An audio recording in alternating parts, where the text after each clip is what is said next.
akka ibiddaa akka bishaanii Silaani beektaa akkan dhugaan si jaalladhu bifaaf lammii osoo hin qoodiin akka orma guddifadhu akkan alagaas firoonfadhu eeyyeenni beektaa beelaa keessan baay'ee du'a warra kootti oolee dheebotaan keessan danuun taliila keenya haleele dhugaa inuma beeka keessi kee hin daganne qof galaa meeqa akka haammanne dhiiga fira jennee akka firoonfanne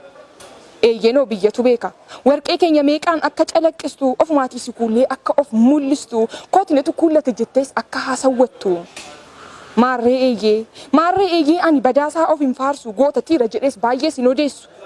gaachana keenya ergifattee eeboo keenyaan diina meeqa waraante salphina dakkuu barmeeqa nutti oolte egaa cabeef miti kan hin gadi jedhee na sukkuumisiin jedhuuf fedhee jilbeeffadheen akka wajjin bubbulluuf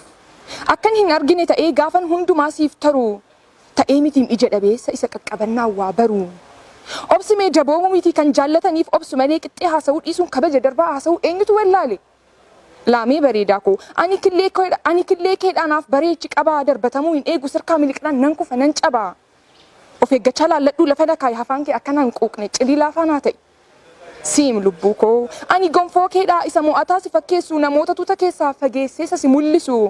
bakka argitetti oliif gadi nan fuudhiin ani mataaf hin uumame darbattees lafatti nan ha'iin kabaja koo molqitee daaraarras nan kaa'iin Mataara na keewwannaan gonfoodhaan sii ta'a gadi na haanaan gufuu ta'een si qo'a faana kee qorqeensi qurceessaa madaa ta'ee sitti yaa'een si yaadachiisa kaleessa hidhiin koos kan keetii ni dhungatte feetu arraabdee xuuxxatta garuu silaa hammeenyi kee sin teessisu si beelessee gaafa si hamuummachiisu ilkaan kee doomeen gaafa na ciniintee alanfattee foon hidhii ta'uu kootu hafa nan haqa laman bulu tortoreensi keessatti raqaa si ajeessi irraa muumuyyalee sitti naqa ilaamee kormee koo Ani abidda keedhaa isa jiidhaa keessiif qoorsuu dheedhii keessiif bilcheessee kan hin maaddisiif mi'eessu yoo qaba koo tolchite ani ibidda keedha sittanoo ho'aa qorra kee calaaseen dhamoota keessiif mo'a garuummoo ibiddi garraa miidha malee gowwaa miti ittisutaa dagannaanii jarraa kaafannaanii dhaamtinii daarofti qalbiin irraa siqnaan nuffitee sossobbaa koo falaxaa natti hin ciriin gobaa nan hammaadha nan boba'a manas namas nan guba ruuqata kee dhooseen dinqa kee daaromsaasis mana kees gubeen dachee qullaattan bisa eeyyee gowwaa koo eeyyee garraamii koo ani jaalee keedhaa isa dorrobeesiif dhalu annan ho'aanarraa waraabbattaa kan hongaa'aan kee haleelu na hooksinaan siifan gaadi'amaa fo'aa kee haphiin jaaladheen siif hidhama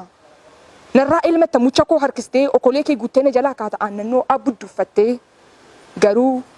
garuu ammeenyaan gaanfa koo yoo qabdee danqaraa keeni yoo na cagadde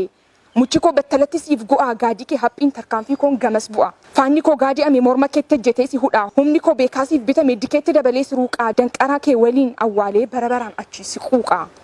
ilaamee saree koo ani feetu farda keensiif ta'a hooshee daamaa koo naan jennaan hindidu siifan fe'ama lugama kee qalloon siifan harkifama na yaabdanaan deemtan irra teessanaan gulufta feetu lafa waraanaatti naan lolta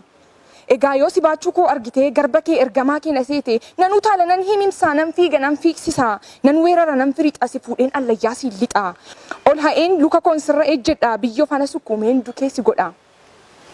erga jaalalli kee na jisee burqituu taliilaa na taasisee haleelee kan narraa dhuge obaaseen dheebuu baase yoo feetes natti miiccata xurii kee jaarraa kontomaa shaaggataa kee hajaa'aa kee isa samaa raqaa kee isa duukaa ajooftee qurcooma kee isa ciree si nyaate Natti dhiqatta natti fooliitti deebita naan bishaan argitee qulqulloofta hamma madda koo hin duuchinetti hamma gara jabeenyi kee ukkaamsee nan cufnetti amma quufni kee si tuttumatee abbaa qabeenyummaa koo narraa hin molqinetti egaa maal siif himuree burqaan taliila roobsu yoo cuqqaalame bishaan bahee kuma quubsu ol deebi'ee yoo kuufame burqaa ta'uu kootu hafa haroo galaanaadhaan ta'a na jala teessee na waraabdu lola'een mataarra si yaa'a hubboof xaasaa kee waliin hareen hallayyaa si ha'a Yaa jaalakoo ani Oromoon kee qixa ibidda giimii dinqa ho'isuutii xoofoon jallinaa gaafa guutus bishaan badiisaati egaa qaba ibiddaas bishaanis beeki bareedaa koo garraamummaa malee gowwummaa hin qabu Oromoon koo si jaallatee ofitti si haammatee gaafa si waliin mugu si soddoonfatee gaafa si waliin xabala dhugu ni beeka eenyummaa kee ni beeka diinummaa kee ni beekas kaleessaa ni beekas garaa kee egaa qaba abiddaas bishaanis beeki bareedaa koo garraamummaa malee gowwummaa hin qabu Oromummaan koo obsa baay'isa balee dabooroon dhalchine Oromoon koo